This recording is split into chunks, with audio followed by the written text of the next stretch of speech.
আমি ঘরে বসেছিলাম, দেন একটা কল আসে, আর কল এসে বলছে ম্যাম আপনার নামে একটা পার্সেল আছে। বাট কী পার্সেল আমি জানি না, এখনও খুলিনি, এই সবে নিয়ে ঘরে যাচ্ছি। আমি এখন রাস্তায় পুরো পাগলি মতো বেরিয়েছি, কারণ আমি শুয়েছিলাম, আমার শরীরটা খুবই খারাপ। এই যে পার্সেলটা, জানি না কে পাঠিয়েছে, কেন পাঠিয়েছে, কী বৃত্তান্ত, কী আশায় বিষয়, কিচ্ছু জানি না। চলো দেখি কি পাঠিয়েছে। তো উনি ফোন করার পর আমি তো প্রথমে রুডভাবে কথা বলি, কারণ এখন যা স্ক্যাম চলছে সেই জন্যে আমি ভেবেছি স্প্যাম কল। ও বাবা, সিরিয়াসলি একটা পার্সেল আমার জন্য এসেছে, বাট কী পার্সেল, কেন, কী বৃত্তান্ত জানি না। তো চলো এটা ওপেন করে তোমাদেরকে দেখাই। গাইস, এটার মধ্যে কি আছে দেখো। কি করে এক হাতে ভিডিও করবো বুঝতে পারছি না। ও ও মাই গড,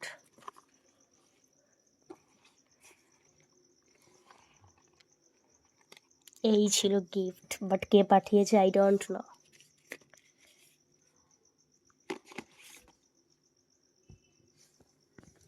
সারপ্রাইজ, আমি সত্যিই জানি না কে পাঠিয়েছে। না, যে এসেছিলো পার্সেল দাদা, উনি অনেকবার ফোন করেছিল, অনেকবার।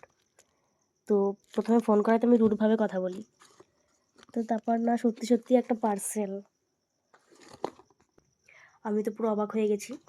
তো যেই পাঠিয়েছে না কেন, তাকে thank you so much. Tata.